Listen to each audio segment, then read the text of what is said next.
There may be a slight reversal on a small percentage of the e-commerce and the buy online, pick up in store and home delivery once there's a vaccine and we're completely out of the woods on this thing. But I don't think it's going to be more than just a small tick. It won't be anywhere near where it was before.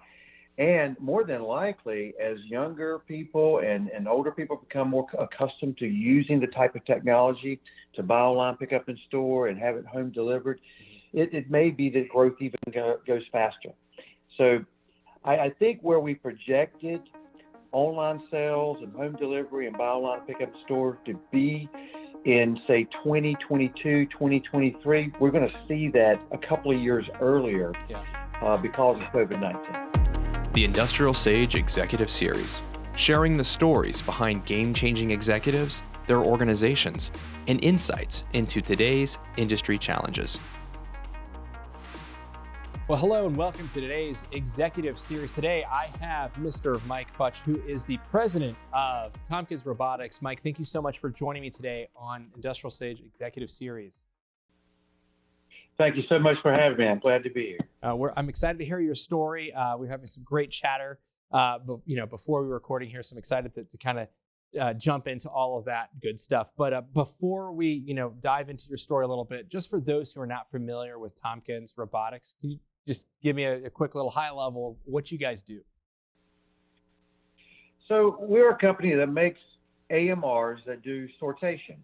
And so we use these small robotic vehicles and we sort items such as a calculator here, a pair of reading glasses, a pair of shoes, and we sort the items for an order to replenish store shelves, fill your e-commerce order coming to your home, the grocery items at the grocery store that you would pick up on your way home from the office.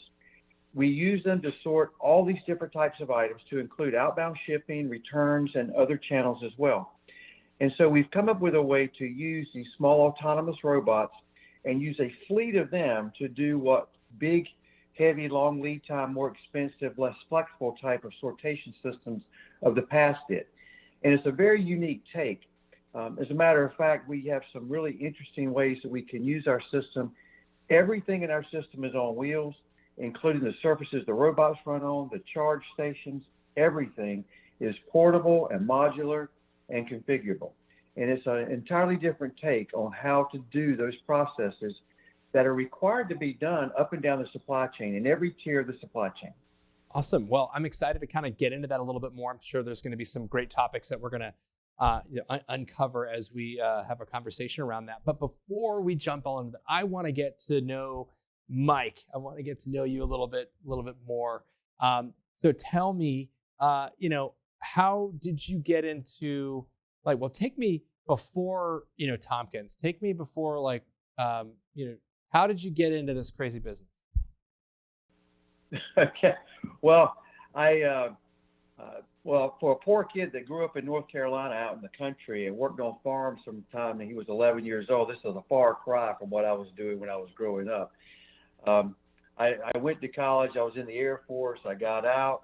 A guy by the name of Jim Tompkins, same guy whose name is Tompkins in Tompkins Robotics, gave me a shot. And I was a consultant for decades. I worked at Tompkins. I worked at GAR Consulting back in the day, Deloitte Consulting. I came back to Tompkins eventually. And then in 2017, I was sitting around and I was looking at these little AMRs, autonomous mobile robots, doing things like moving a tote across the floor of a warehouse. And it dawned on I and the two guys I was talking with that, wow, if we could make that robot run a little faster and we could put a little tilt tray on top of it, we could put individual items on it, go to a destination and tilt it into a container or receptacle. And as soon as we thought about sorting items for like an Amazon order, and then we realized we could use it for returns and we could use it for store replenishment. We could use it for, outbound shipping of small packages, the type of stuff that's shoved into your mailbox every day. It was almost like our heads exploded, like a Jet.com commercial. And I was hooked. And so we went immediately and started working on this as hard as we could. And we've had some success. We've got over 10,000 robots in operation today. That's awesome.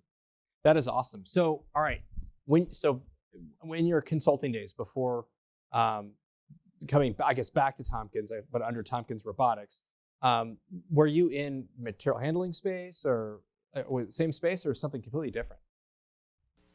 It was mostly supply chain consulting. Okay. So, back in the 90s, it was a lot of about how many warehouses you had and what inventory you put in them and how you process the orders through the distribution center. Later, when you got to the .com period and into the 2000s, it became more about e-commerce fulfillment. And then for a few years prior to getting into Tompkins Robotics and the AMRs, it was about the entire supply chain, reimagining the whole thing and how you blend the customer experience, the different tiers of the supply chain, and how you blend the different channels, retail, e-commerce, returns, all of that together to try to make it into the best network that you can from a physical perspective, but also the best information and material flows. Yeah, no, that's very cool.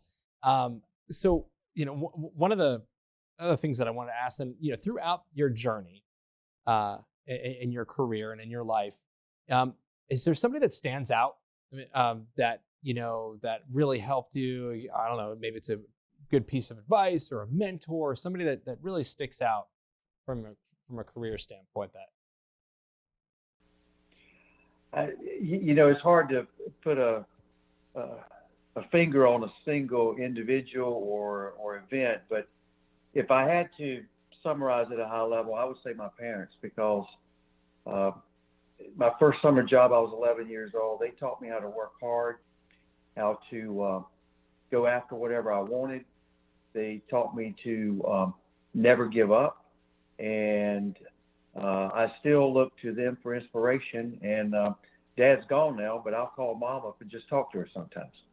And so if I had to pinpoint a single individual, group of people, would be my parents. That's awesome. That's awesome. So in your downtime, okay, we're not solving the world's challenges or the world's supply chain challenges. What are any go-to hobbies? Well, I'm gonna tell you right now, I live in Cocoa, Florida, and with all the social distancing, I was a big boat fisherman, all that stuff before, but now that you can't go to bars and restaurants and other places like that, and we're doing social distancing, my wife and I have spent a lot more time going out on the boat, Indian River, Banana River, etc., around Cocoa Beach, Florida, and it's really been fun, and that's been our social outlet. I literally went this weekend and I bought 5 new fishing rods and reels. So yeah, nice. Fishing and boating are big for me. I also like college athletics, and anytime I can get together with friends around the pool or on the boat or on the water or whatever, it's a good time, and with the kids as well. Oh, that's awesome. All right, so the 2 follow-up questions with that. Number 1, what's your favorite fish that you like to fish? Like what do you like to go after? What's tuna, dolphin, wahoo. And when I say dolphin, I mean dolphin the fish. It's mahi-mahi, a lot of people call it.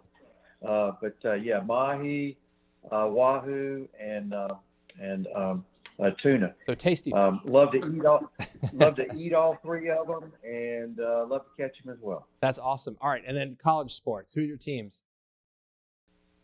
Well, my team is my alma mater, NC State. I was an engineer from NC State, and I still have lifetime football tickets. I don't make it but to a couple of games a year because I live in Florida now. But yeah, I follow every game I can, and I'm hopeful that there'll be sports this fall, but I'm starting to have my doubts that they're going to actually have games. I think we all are. Yeah. But we'll see. But okay, well, so sorry. So you said you were doing consulting work. So I mean, and so then you said, hey, let's go start a robotics company. Well, yeah. So I work with some colleagues, and we figured out a business plan. and we started putting things together. We found an AMR manufacturer that was actually using an AMR to sort packages, and we started doing modifications of that to be able to sort with cross belts, tilt trays, different type of devices to sort anything from the size of a penny, and now we can do things up to as large as 66 pounds and a meter long. Wow. So we now have grown from an idea to 3 different models doing different sizes and shapes of items and a wide variety of applications for those different models. And it's been a roller coaster of a ride. And in that short amount of time that we're talking about here, from 17 until today, over 10,000 of our robots have been deployed. So we've had a lot of success, and we're really excited about where our future is going. We've had a little bit of a setback in 2020, as a lot of people have. People postponed some projects, a little apprehension about what COVID-19 is going to do to their business, but it's already turned the corner, and the last half of 2020 and 21 and beyond is just going to be phenomenal. So when you say that you feel like it's turned the corner, what do you mean by that? Well, so there was a lot of apprehension of firms, and we weren't getting the same quantity of leads. We had a couple of projects. I'll give you an example. We have an ongoing project right now in New Zealand. I think everyone's heard that New Zealand shut the country down, so no one who's not from New Zealand can even come in, unless you're part of the America's Cup, because they gave them a waiver, right? So and we're not the America's Cup, so we can't go over there. All the equipment's been delivered, but we can't go to New Zealand to install it right now because they won't let us in the country. Yeah. And so we had some setbacks like that. But now the phone is ringing off the hook. RFPs are coming in. It's all we could do to keep up with the tide of people asking for, concepts, pricing, contract negotiation. And when I say turn the corner, the last half of 2020 and 21 and beyond will be bigger than we probably ever would have been if it weren't for COVID-19. COVID-19 is having a bigger positive impact on our business long-term than anything we could have imagined. It did have a temporary setback. There was a 3-month period there where everybody was kind of like, what does this mean? What am I going to do? Where do I go next? Am I going to open my stores back up? What's happening? But that is over, and now it's pretty much wide open. Yeah. No, I would agree with you. It was just this ominous period starting in mid-March. I think really at that point it was just like, what is going on? But no, it's good, and it's in a very similar story what I hear from a lot of other companies, as well.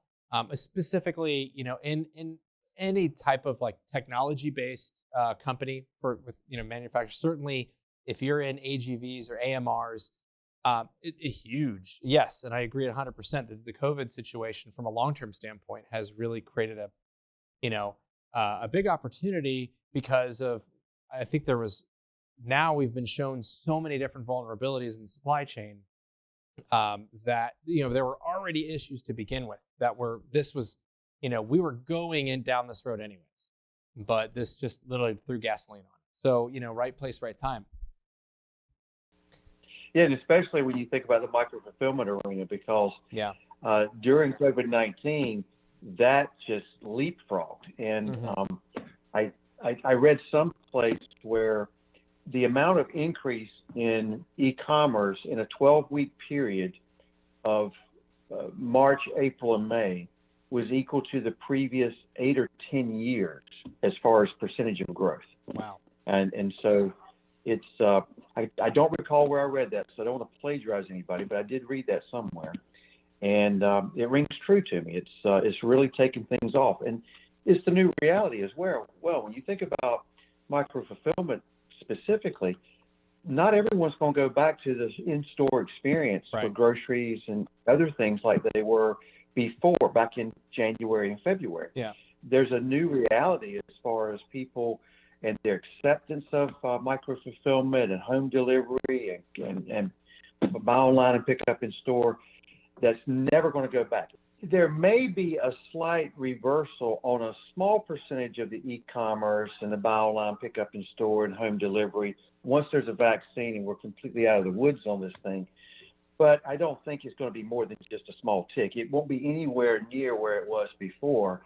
And more than likely, as younger people and older people become more accustomed to using the type of technology to buy online, pick up in store, and have it home delivered, it may be that growth even goes faster. So I think where we projected online sales and home delivery and buy online, pick up in store to be in, say, 2022, 2023, we're going to see that a couple of years earlier because of COVID-19. Yeah, that was definitely a huge trend that was being pushed forward before. I mean, I remember hearing stories not that long ago, and I can't remember which company was piloting, but in Walmart, for example, in the stores where they've deployed AMRs or AGVs to go and actually pick product for consumers to be able to do that. And so what does then from your your crystal ball, what does the future of retail look like from a fulfillment standpoint? Well, I think you're going to have more and more situations where you're trying to do order fulfillment at the store level or at a micro fulfillment site that's a dark store or nearby. And we're already seeing a lot of that. There have been quite a few ASRS type vendors, automated storage and retrieval types of systems that have been built or made for micro fulfillment, either in a dark store or on the back of a store. I think you're going to see more of that. I also think it's going to change, though. I think it's an unsustainable model to put $5 million on the back of every store. For example, Walmart has 4,800 stores. That's not going to work. So I think there's going to be some new creative ways of doing something that gives you a large percentage of the benefit that you would get from one of those, I call them ASRS systems for micro fulfillment, without having to spend that money and the lead time it takes to do that. And we've actually come up with a design ourselves that's getting a lot of traction. We're in contract negotiation with several firms. We just rolled this out in April. It's our micro fulfillment system. And what we like to tell people is a tenth of the cost, a tenth of the lead time, and a tenth of the space versus the ASRS type systems. And I'd welcome anyone who wants to go to our website and look at it. It's all over our website. We're really excited about it. And we'll have our first customers under contract here before the summer's over. Oh, that's awesome. Well, congratulations on that. Yeah, we're excited. I think we'll sell more robots in micro fulfillment 2 years from now than we will to distribution center operators. I could see that, because this was a big shift that was, again, I feel like it was happening anyways. And so it was, it's the whole last mile piece. Look, how can we get products, talking from a consumer standpoint, getting them down to consumers and really rethinking the way on how distribution happens at that point. And it was all going. So whether do you think that it's going to be more of a flex model where you might have upfront you've got customer facing stuff, and in the back you've got actual fulfillment happening and it's completely separated? Do you think that it's going to be mixed? What do you think that's going to look like? I think it's going to have to be mixed because even when you put one of the ASR systems on the back of a store, you don't put all the SKUs or all the items in that system. Right. So I think it's going to be a mixture of certain stores that have micro fulfillment at the store level, pulling from shelves and the aisles on the selling floor with some reserve stock in the back of the store. Their other options would be a dark store that maybe services 3 or 4 stores in a small radius for buy online, pick up in store, and home delivery. And then you're going to have more regionalized distribution centers. We have one customer that has what they call is a local omni-channel hub in Southern California. It's actually in the LA area. And so it's handling a couple of 100 miles radius. And so I think it's going to be different levels of different automations. I don't think it's going to be a one-size-fits-all for every single customer. Yeah. And I think being able to do something with various types of technologies, such as ours and others, and ones that are complementary that can be joined together to create or craft a great solution in each one of those tiers of the supply chain, that's where people are going to find value. That's what's going to allow people to work on razor-thin margins for e-commerce when they're going out of the store. I think all that's going to evolve. And not everyone's going to survive. There'll be some consolidation in the industry. There'll be some firms that maybe don't make it. But in the end, the consumer and the successful retailers will find a way to make it work. The consumers will get what they want because they're not going to buy if they don't get what they want. Right. And the successful retailers are going to come up with things like we're talking about right now at every tier of the supply chain to be able to satisfy that convenience factor, that speed to market, that satisfaction level for the customer.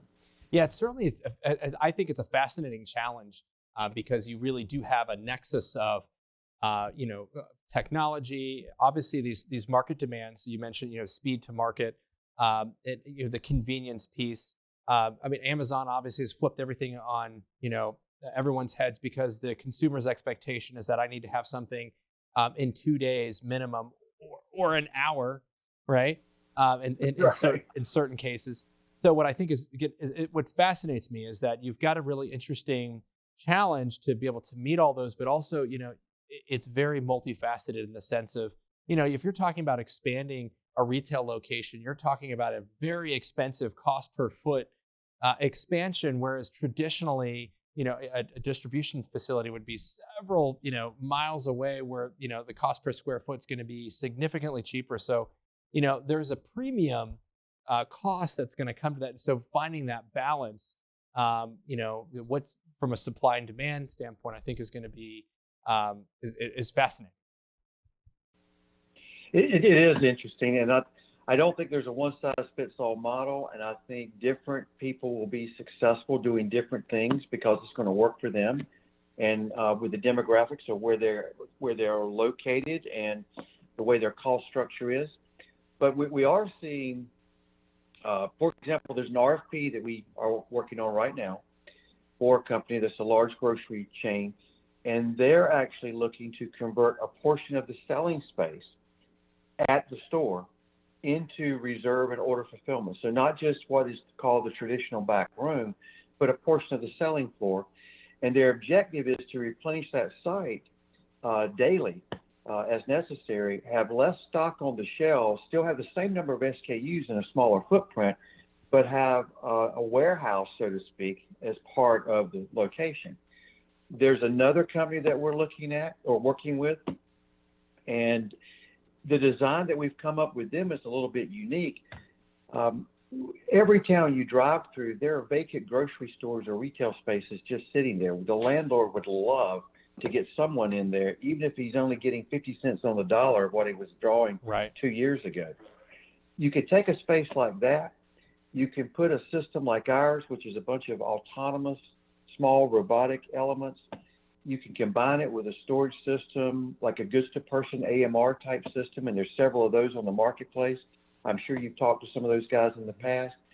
And now you can rapidly deploy an AMR goods-to-person type robot, a la Kiva from back in the day, to deliver to a T-sort system to sort things out to an individual order and convert a vacant grocery space into a warehouse in 2 months.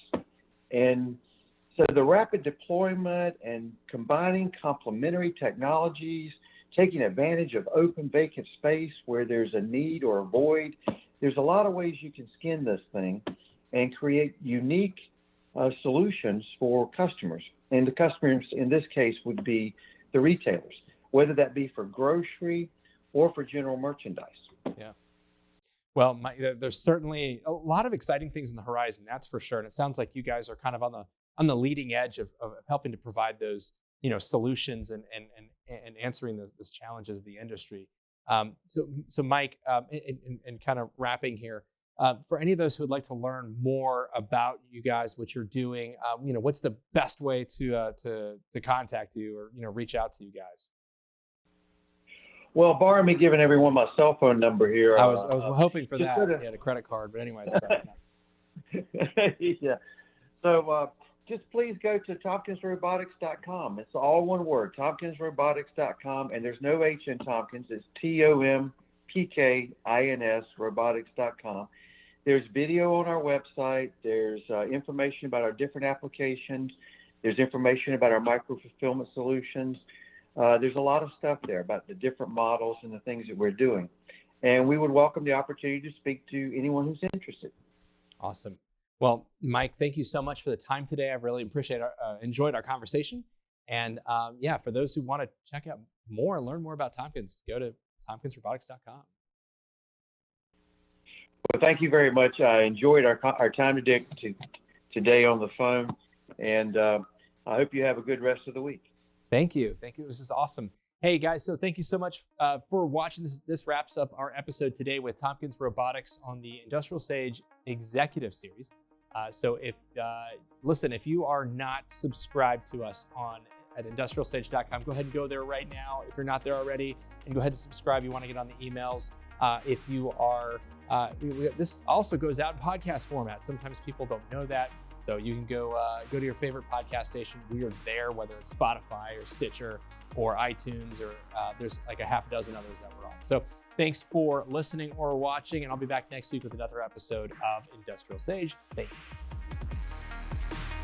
IndustrialSage is an open platform where companies can showcase their expertise and solutions to a captive audience of industrial professionals. Thank you for listening to this week's episode. You can subscribe wherever you get your podcasts, and while you're there, please leave us a review. Want us to tell your story? Go to IndustrialSage.com. This week's episode was produced by Rika Wiersma, filming by Donovan Jones, editing by Rika Wiersma, music composed by Oliver Michael, and executive producers Danny Gonzalez and David Karen. This is the IndustrialSage Executive Series.